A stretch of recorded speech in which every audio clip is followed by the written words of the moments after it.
İran məsələsi dediyimiz Azərbaycanda coğrafi olaraq və daha geniş mənada Türkistanda ciddi siyasi olaylar gerçəkləşir.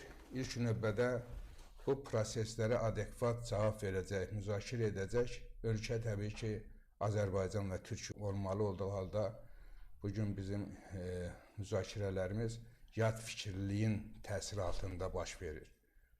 Bu təhlükəlidir. Bugün Azərbaycan mediasının bütün səhifələrini vərəqləsək, oradan ancaq və ancaq Netanyahu siyonizmin daha çox rəngi görünür.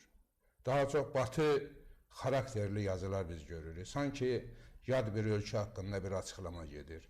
Sanki nəinki yad bir ölkə, sanki planetdən kənar bir bölgədə bir hadisə baş verir, insanlar ona laqeyd və başqalarının ifasında mahnılar oxumaqla dəyərləndirirlər. Bu olduqca xatalıdır. Bu olduqca Azərbaycan üçün özəlliklə bizim üçün faciəvi bir məsələdir.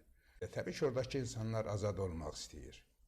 Oradakı insanlar uzun illərdir böyük bir baskı altında, anti-insani dəyərlər içərisində, zülümlər içərisində elə bir məfkurədə formalaşıblar ki, bir anda ondan qurtarmaq istəyirlər. Amma onlar necə qurtaracaqlarının fərqində deyirlər. Elə bir siyasi hadisə baş verər ki, orada olan insanlar sanki azadlıqlarına qovuşduqlarını düşünərək daha böyük bir faciənin içərisinə düşə bilərlər. Necə ki, bunu 1979-cu ildə yaşadıq.